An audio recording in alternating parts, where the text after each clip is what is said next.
మా ఇంట్లో అయితే పచ్చడి హడావిడి స్టార్ట్ అయిపోయింది. అదేంటి సీజన్ అంతా అయిపోయి వచ్చింది, ఇప్పుడు పచ్చడి ఏంటా అనుకోకండి. ఈ పచ్చడి మేము జూన్కి ముందే పెట్టుకున్నాము, కాకపోతే లేట్గా పోస్ట్ చేస్తున్నాను వీడియోస్ అయితే. నేను అక్క పచ్చడి మామిడికాయలు తీసుకురావడానికి వెళ్ళాము, బాబా డ్రాప్ చేశాడు. ఇంక ఇక్కడ ఫస్ట్ అక్కడ చూసాము, రేట్ పడక ఇంకా వేరే దగ్గరికి అయితే వెళ్ళాము ముందుకి. అండ్ ఇక్కడ రేట్ ఇట్లంతా ఓకే అయింది. అండ్ టేస్ట్ చేస్తున్నాను, చాలా పుల్లగా ఉన్నాయి కాయలు అయితే.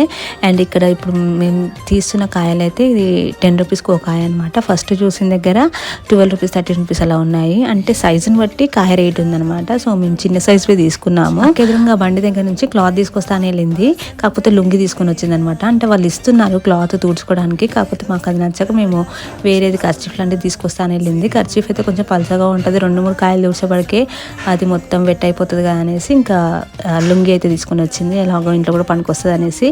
సో కాయలన్నీ అయితే ఇలా కొట్టిస్తున్నారు, అంటే కొట్టియడంతో సహా మనకి 10 రూపీస్కి పడింది ఆ కాయ అయితే. ఇప్పుడు చిన్నకాయలే తీసుకుంటాము, ఎందుకంటే కండలు ఎక్కువ ఉంటాయో సంథింగ్ అన్నది అక్క, నాకు అంతగా ఐడియా లేదు. సో అందుకే చిన్నకాయలే ప్రిఫర్ చేస్తుందంట అక్క ఎప్పుడు కూడా. సో ఇక్కడ నేనైతే కాయలు కొట్టిస్తున్నాను, అండ్ అక్క వచ్చేసి అక్కడ ఇంకా పచ్చడి కావాల్సిన సామాన్లు అయితే తీసుకుంటుంది. కాయలు కొట్టడం అయితే అయిపోయింది, మేము 21 కాయలు అయితే కొట్టించాము. ఇంకా నేను అక్క ఇద్దరం కలిసి ఇంటికి అయితే వచ్చేసాము. అండ్ నేనైతే ఫస్ట్ టైం వెళ్ళాను అనమాట, ఇలా కాయలు కొని కొట్టించి అక్కడ తీసుకొస్తారని నాకు తెలియదు. ఫస్ట్ టైం వెళ్ళాను అక్కతోటి. ఎప్పుడు అక్క తీసుకొస్తే మేమే పచ్చడి పెట్టడానికి వెళ్ళిపోయే వాళ్ళము. ఇవన్నీ కూడా పచ్చడికి సంబంధించిన సామాన్లు ఒకటి దగ్గర దొరుకుతాయి మనకి. సో ఇంక ఈ ఉప్పు వచ్చేసి దొడ్డుప్పు అనమాట, అక్కడే మిక్సీ పట్టి వస్తుందంట. నెక్స్ట్ ఇంకా మేము అందరం కలిసి పచ్చడి ఎలా పెట్టామనేది నెక్స్ట్ వీడియోలో అయితే అప్లోడ్ చేస్తాను. అది మిస్ అవ్వద్దంటే నా ఛానల్ వెంటనే సబ్స్క్రైబ్ చేసుకోండి. Thank you.